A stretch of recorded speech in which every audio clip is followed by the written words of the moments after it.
మొన్న నేను చేసినటువంటి చిట్చాట్లో మాట్లాడినటువంటి పలు అంశాలు వాస్తవాలని చెప్పి నిన్ననే క్యాబినెట్లో రుజువైంది. నిన్న క్యాబినెట్ మీటింగ్లో జరిగినటువంటి కలహాలు ఒకసారి మీరు తీసుకున్నట్లయితే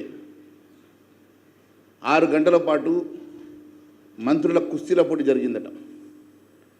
6 గంటల పాటు మంత్రులు ఒకరినొకరు నిందించుకోవడానికి, ఒకరి మీద ఒకరు మల్లగుల్లాలు పడి మరి ఒకరినొకరు తిట్ల పురాణంతో మొదలైనటువంటి కలహాల క్యాబినెట్ కళ్ళారా చూసినాం. మరి అన్ని మీడియాలలో కూడా ప్రచురితమైన సంగతిని గుర్తు చేస్తున్నాం. నేను మాట్లాడినటువంటి ఎన్నో అంశాలు వాస్తవాలుగా మరొక్కసారి నిన్న చేసినటువంటి చిట్చాట్ కూడా వాస్తవంగా క్యాబినెట్ మీటింగే రుజువైంది. మరి పంచాయతీ అంతా క్యాబినెట్లో 4 స్తంభాలాట, 4 మంత్రుల మధ్యలో ఉన్నటువంటి అనేకమైనటువంటి అంశాలే ప్రధానంగా 6 గంటల చర్చలో భాగమైంది. మీరు ఒక్కసారి ఆలోచించినట్టయితే మంత్రులందరి పరిస్థితి ఎవరికి వారే యమునా తీరు అన్నట్టుగా ఉన్నది. మంత్రులందరూ కూడా ఎవరి స్వార్థం కోసం వారు పనిచేస్తున్నట్టు కనిపిస్తున్నది. మరి పంచాయతీ దేనికోసం వస్తున్నది? నిన్న జరిగినటువంటి క్యాబినెట్ కలహాల మీటింగ్ లోపల ముఖ్యంగా ఒక పెద్ద మంత్రికి ముఖ్యమంత్రికి మధ్యలో వాగ్వాదం జరిగినట్లు, ఇంకొక మంత్రికి ఇంకొక సీనియర్ మంత్రికి మధ్యలో వాగ్వాదం జరిగినట్టుగా మరి కథనాలు చూస్తున్నాం. ఇదంతా దేనికోసం వచ్చింది అంటే ఇరిగేషన్ ప్రాజెక్టులో రివైజ్ ఎస్టిమేషన్ అంశంలో కానివ్వండి, ఫండ్స్ అలొకేషన్ విషయంలో కానివ్వండి, చాలా అంశాల విషయం లోపల వారి మధ్యలో మరి కలహాలు వచ్చినట్టుగా చాలా స్పష్టమవుతున్నది. మరి నారాయణపేట కొడంగల్ ఎత్తిపోతల పథకం పనులలో వేగంగా పూర్తి చేయాలని 1000 కోట్ల రూపాయలు అలొకేట్ చేయాల్సిందిగా ముఖ్యమంత్రి గారు ప్రతిపాదన చేస్తే దానికి ముఖ్యమంత్రి గారినే వ్యతిరేకించినట్టుగా, మంత్రి గారు వ్యతిరేకించినట్టుగా మరి వార్తలు చదివినాం. మీరు ఒక్కసారి చూస్తే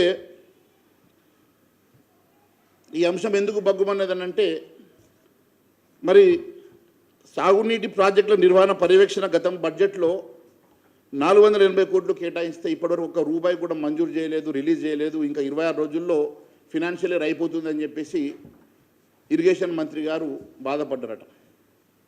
మరొక వైపు ఎన్నో టేలెంట్ ప్రాజెక్ట్స్ ఉన్నాయి. ఈ టేలెంట్ ప్రాజెక్ట్స్ అన్నీ కంప్లీట్ చేయాల్సిన అవసరం ఉన్నది.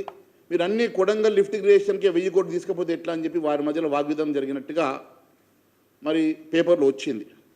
కానీ ఇవన్నిటికన్నా ముఖ్యంగా ఎవరికి తెలియని ఇంకొక అంశం జరిగింది ఇక్కడ.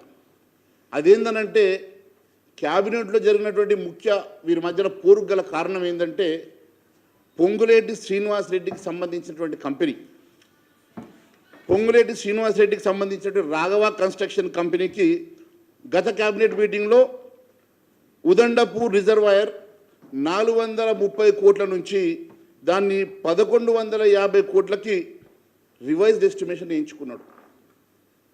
అంటే దాదాపు 700 కోట్ల రూపాయలు రివైజ్డ్ ఎస్టిమేషన్ పేరు మీద ఎస్కలేషన్ చేసుకున్నాడు.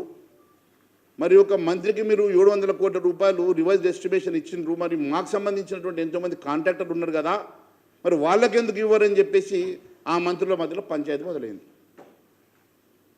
ఒక మంత్రికి ఒక న్యాయం, కాంట్రాక్టర్కి ఒక న్యాయమా అని చెప్పి మంత్రుల మధ్యలో ఇదంతా కూడా పంపకాల పంచాయతీ. ఇది క్యాబినెట్ పంచాయతీ అంతా కూడా పంపకాల పంచాయతీ. ఈ పంపకాలలో మంత్రి పొంగులేటి శ్రీనివాసరెడ్డి గారి రాఘవ కన్స్ట్రక్షన్కి చెందిన కంపెనీకి ఉదండపూర్ రిజర్వాయర్లో 430 కోట్లను 1150 కోట్లకు ఎందుకు పెంచిండ్రు, దేనికోసం పెంచిండ్రు, దానికి మళ్ళీ రివైజ్డ్ ఎస్టిమేషన్ పేరు మీద పెంచినప్పుడు మరి రీటెండర్ ఎందుకు చేయలేదు, రీటెండర్ చేయకుండా ఆయనకే నామినేషన్ బేసిస్ మీద వర్క్ని 1150 కోట్ల వర్క్ని మళ్ళీ రీటెండర్ చేయకుండా ఆయనకి ఎందుకు ఇస్తారు అనే పంచాయతీ గత క్యాబినెట్లో చేసినప్పుడు మరి నేను ముఖ్యమంత్రిని, నా కాన్స్టిట్యున్సీకి 1000 కోట్లు ఇవ్వరాని ముఖ్యమంత్రి, మరి నేను ప్రపోజ్ చేసినటువంటి ఎన్నో వర్క్స్కి మీరు ఎందుకు అలొకేషన్ చేస్తలేరు, మరి మొన్ననే ఉన్నటువంటి మరి నాకు అలొకేట్ చేసినటువంటి మరి 480 కోట్లు ఇంకా 26 రోజుల టైం ఉన్నది, వాటికి ఎందుకు మీరు అమౌంట్ రిలీజ్ చేస్తలేరు? మరి టేలెంట్ ప్రాజెక్ట్స్లో ఉన్నటువంటి అనేకమైనటువంటి ప్రాజెక్టులకు ఎందుకు డబ్బులు ఇస్తలేరని పంచాయతీ మొదలైంది. ఈ పంచాయతీ ఇక్కడితో ఆగలే. ఈ పంచాయతీకి మళ్ళీ ఇంకొక అంశం ఏంటంటే దీనికి సీతమ్మ బ్యారేజ్ కూడా చేర్చిండ్రు. సీతమ్మ బ్యారేజు గతంలో 13,057 కోట్లకు అంచనా సవరిస్తే తాజాగా దాన్ని 19,324.292 కోట్లకు, అంటే 19,324 కోట్లు, అంటే దాదాపు 6,300 కోట్లకు పెంచారు. దాన్ని క్యాబినెట్ ఆమోదం కోసం పెట్టిండ్రు. మరి మంత్రికేమో మీరు అంత ఒకేసారి 700 కోట్లు పెంచుతారు, మరి దీనికి మా జిల్లాకు సంబంధించిన ఈ ప్రాజెక్టుకి ఎందుకు పెంచారని చెప్పి ఆ జిల్లా మంత్రులు ఈ అంశం మీద లేవనెత్తిండ్రు.